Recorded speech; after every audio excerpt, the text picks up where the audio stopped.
अस्सलाम वालेकुम, welcome back to Innovate IT Zone. आज का हमारा लेक्चर है वेक्टर स्पेस के ऊपर और हम लोग इसको इस तरह से कवर करेंगे कि बहुत इजीली हमें सारे के सारे जो स्टेप्स हैं वो यहाँ पे फॉलो हो जाएं।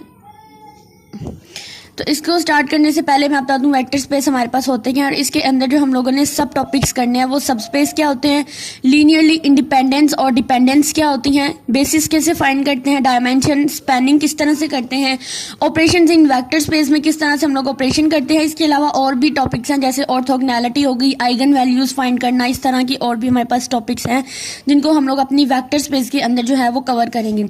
तो सबसे पहले वेक्टर स्पेस के लिए कुछ प्रॉपर्टीज होती हैं, यानी जो हमारे एक वेक्टर है v, वो किसी फील्ड f के अंदर है। जैसे आप यहाँ पे एग्जांपल ले लें, एक वेक्टर v है और वो बिलोंग कर रहा है किसी फील्ड f के अंदर। तो ये जो वेक्टर है ये वेक्टर स्पेस में तब होगा जब हमारे पास जो है वो कुछ प्रॉपर्टीज को होल्ड करेगा।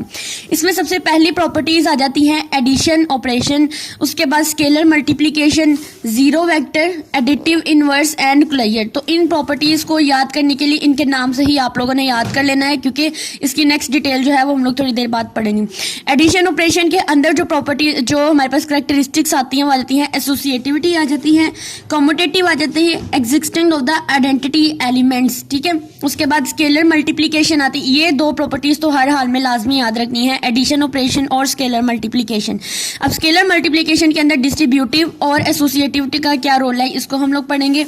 और फिर नेक्स्ट हमारे पास जीरो वेक्टर्स क्या होते हैं इसको पढ़ेंगे, एडिटिव इनवर्स क्या होती हैं इस चीज को हम लोग देखेंगे कि इस प्रॉपर्टी को कैसे सोल्व करेंगे, यानी इनवर्स से निकला हुआ है इसलिए। फिर क्लोजर्स क्या होती हैं हम लोग वो देखेंगे। तो अब हम लोग इन प्रॉपर्टीज को डिस्कस करते हैं। तो इन प्रॉपर्टीज को पढ़ने से पहले आप लोगों को ये जानना जरूरी है कि हमारे पास वेक्टर क्या होता है। हमारे पास मैट्रिक्स का तो पता है हम लोगों ने, इसलिए मैट्रिक्स को पहले कर पढ़ लिया था ताकि हमें ये आगे काम आएगा। मैट्रिक्स का पता होता है हमें क्या होता है, कुछ इस फॉर्म में होता है जिसके अंदर सारे के सारे जो है वो एलिमेंट्स लिखे जाते हैं, ठीक है, इस तरह से। तो हमारे पास ये जो कॉलम मैट्रिक्स है, यानी ये जो कॉलम फॉर्म होती है ये हमारे पास वेक्टर होती है। जैसे अगर मैं इसको वेक्टर की फॉर्म में लिखूं तो ये क्या आएगा 2 5 8, इसको हम लोग कॉलम वेक्टर कहते हैं या वेक्टर सिंपल कहते हैं। तो अगर हमारे पास वेक्टर जो है वो 2 डायमेंशन यानी R2 की फॉर्म में है, ठीक है, यानी 2 स्पेस में, तो हम क्या इसको कैसे कवर करेंगे कि इसके अंदर जो है वो हमारे पास 1 कॉलम एंड 2 यानी 1 into 2 का मैट्रिक्स बनेगा। 2 का मतलब क्या होगा कि रोज और 1 का मतलब क्या होगा कॉलम, यानी 1/2 का हमारे पास वेक्टर बनेगा। इसी तरह से जैसे ये एग्जांपल है 1 2 0 0 माइनस स्क्वायर रूट 3 एंड 5.7, ये हमारे पास क्या है, ये R2 के वेक्टर्स हैं। इसी तरह अगर हम लोगों ने R3 के वेक्टर्स देखने हैं तो इसमें हमारे पास 1/3 का वेक्टर होगा, यानी 1 कॉलम होगा और 3 रोज होंगी हमारे पास। उसके बाद अगर वेक्टर Rn देखना है तो हमारे पास बेसिकली जो प्रॉपर्टीज होल्ड करती हैं वो वेक्टर Rn के लिए होती हैं। n जो होता है वो कोई भी नंबर हो सकता है, 1 2 3 कुछ भी हो सकता है, ठीक है। तो इसके लिए देखिए u1 u2 u3 up to so on un, जितने भी वेक्टर्स हैं वो 1 से n तक जाते हैं और n कोई इनफाइनाइट नहीं है बल्कि ये कोई फाइनाइट नंबर हमें गिवन होगा इसके लिए। अब इनकी प्रॉपर्टीज को हम लोग डिस्कस कर रहे हैं Rn के लिए। तो सबसे पहली प्रॉपर्टी हमने एडिशन रूल के लिए, एडिशन ऑपरेशंस के लिए पढ़ी थी, जिसमें हम लोगों ने बताया कि इसमें कम से कम 3 कैरेक्टरिस्टिक्स होती हैं। एक होती है कम्यूटेटिव प्रॉपर्टी, एक होती है हमारे पास एसोसिएटिव प्रॉपर्टी और एक होती है existence of the additive identities का।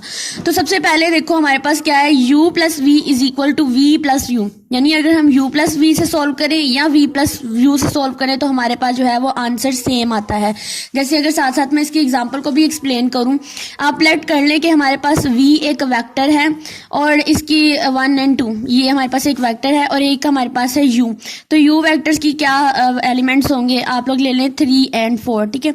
अब अगर मैं इसको इस प्रॉपर्टी के अंदर डालकर देखूं तो क्या होगा 1 2 प्लस 3 4, ठीक है। और अगर इसको दूसरे राइट हैंड पर देखें तो 3 4 एंड प्लस 1 2, अगर मैं इनको प्लस करूंगी तो मेरे पास दोनों का आंसर सेम आएगा।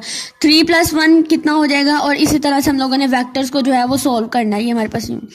उसके बाद आता है कम्यूटेटिव प्रॉपर्टी। अब कम्यूटेटिव प्रॉपर्टी क्या होगी, अंडर एडिशन। तो इसमें क्या होगा u plus v plus w, यानी 3 वेक्टर्स गिवन होंगे और उसको हम लोगों ने सॉल्व करने की कोशिश करनी है। अब हमारे पास यानी अगर u प्लस v करें और फिर बाद में w को अंदर ऐड करें, और अगर हम लोग v प्लस w करें और u को बाद में अंदर ऐड करें तो भी हमारे पास सेम आंसर आएगा। उसके बाद एसोसिएटिव प्रॉपर्टी अंडर एडिशन क्या होगी कि ये हमारे पास ये थी एसोसिएटिव प्रॉपर्टी। उसके बाद existence of the additive identity property क्या होगी कि u के अंदर अगर 0 को ऐड करें या 0 के अंदर u को ऐड करें तो हमारा आंसर जो है वो 0 ही आएगा। ठीक है, ये हमारे पास एडिशन की प्रॉपर्टीज थी। उसके बाद हमारे पास आ जाती है existence of the additive inverse. ठीक है, यानी एक हम लोगों ने प्रॉपर्टी पढ़ी थी इनवर्स की। तो उसमें क्या होगा, देखो u तो एक वेक्टर है, अगर मैं इसका इनवर्स लूँ तो वो -u आएगा। तो हमारे पास क्या करेंगे, अगर हम इन दोनों को एडिशन रूल के अंदर सोल्व करते हैं तब हमारे पास 0 आंसर आएगा। उसके बाद आती है लेफ्ट डिस्ट्रीब्यूटेड लॉ। इसमें क्या होगा कि इसमें एक हमारे पास स्केलर गिवन होगा और इसमें u प्लस वी हमारे पास, जैसे देखो कम्यूटेटिव लॉ गिवन है, इसमें अगर हम स्केलर को साथ में मल्टीप्लाई कराएं या फिर अगर हम लोग इसको यानी राइट हैंड देखें तो सी यू प्लस सी वी करें, दोनों मेथड से करें तो हमारे पास आंसर जो है वो सेम आएगा। इसी तरह राइट डिस्ट्रीब्यूटेड लॉ, अब इसमें लेफ्ट क्यों कहा गया है, क्योंकि इसमें जो हमारा स्केलर था वो हमारे पास किसने लेफ्ट साइड पर था, और अगर हम लोग राइट डिस्ट्रीब्यूटेड देखें तो इसमें स्केलर जो है वो राइट साइड पे है, इसीलिए हमारे पास जो थी ये प्रॉपर्टी होल्ड कर रही होती है। ठीक है, उसके बाद एसोसिएटिव प्रॉपर्टी अंडर मल्टीप्लीकेशन क्या आ रही है, अब इसमें सी और डी ये क्या है, ये दोनों जो है हमारे पास स्केलर हैं और u क्या है, एक वेक्टर है। अगर मैं एक स्केलर को वेक्टर के साथ मल्टीप्लाई कराने के बाद दोबारा से किसी स्केलर के साथ मल्टीप्लाई कराती हूँ, या अगर पहले मैं दोनों स्केलर्स को मल्टीप्लाई करा दूं और u के साथ इनको मल्टीप्लाई कराऊं वेक्टर के साथ, तो मेरे पास दोनों सेम आंसर आएंगे, यानी ये प्रॉपर्टी होल्ड करनी चाहिए। उसके बाद existence of the multiplicative identity, तो क्या होगा 1 डॉट u, यानी कि 1 को अगर मैं u से मल्टीप्लाई कराऊं तब भी मेरे पास आंसर क्या आएगा u। देखो जब एडिशन लॉ में हमारे पास ये एग्जिस्टेंस ऑफ एडिटिव आइडेंटिटी का आया था, उसमें ये था कि अगर मैं 0 के u वेक्टर के अंदर 0 को ऐड करूंगी तो मेरे पास आंसर वही आएगा। लेकिन इसमें मल्टीप्लिकेशन में ये है कि अगर मैं वेक्टर के अंदर 1 को मल्टीप्लाई कराऊंगी तो मेरे पास आंसर वही आएगा। उसके बाद हमारे पास ये कुछ प्रॉपर्टीज थी। एक प्रॉपर्टी 0 की है, यानी जिसमें आंसर 0 ही आता है, और वो इनवर्स आइडेंटिटी से ही हम लोगों ने निकाल लिया। अब ये प्रॉपर्टीज थी, इनको याद रखना है हर हाल में। अगर ये सारी की सारी प्रॉपर्टीज होल्ड करेंगी तब हमारा वेक्टर जो है वो वेक्टर स्पेस जो होता है वो बन जाता है। ठीक है, अब इनको याद रखने का मेथड क्या है, सबसे पहला आप लोगों ने याद रखना है एडिशन, यानी ये जो मैंने आप लोगों को पीछे पॉइंट्स दिखाए थे, आप लोगों ने इन पॉइंट्स को याद रखना है। सबसे पहले एडिशन के ऑपरेशंस होंगे जिसमें associative, commutative and existence of the identity elements की आती है। उसके बाद स्केलर मल्टीप्लिकेशन आती है। उसके बाद हम देखेंगे 0 कहाँ पे बन रहा है। ठीक है, उसके बाद हम लोग देखेंगे हमारा इन एडिटिव इनवर्स कहाँ पर था और क्लियर कहाँ पर था। तो ये आप लोगों ने याद रखने हैं, ये 5-6 स्टेप याद रखने हैं, तो ये प्रॉपर्टीज होती हैं खुद ब खुद होल्ड करना शुरू हो जाएंगी। अब अगर हम लोग इसको एग्जाम्पल से करें तो इसके एग्जाम्पल किस तरह से हमें, अच्छा पेपर में किस तरह से आ सकता है, हमें कंपोनेंट्स गिवन होंगे।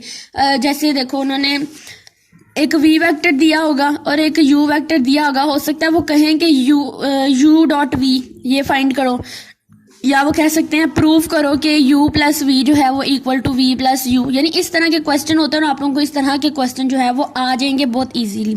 होप सो आप लोगों का आज का जो लेक्चर है वो बहुत ज़्यादा बेनिफिशियल रहा होगा। अगर आपको अच्छा लगा देन मेरी वीडियोस को भी लाइक कर दें और ज़्यादा से ज़्यादा सब्सक्राइबर्स लें।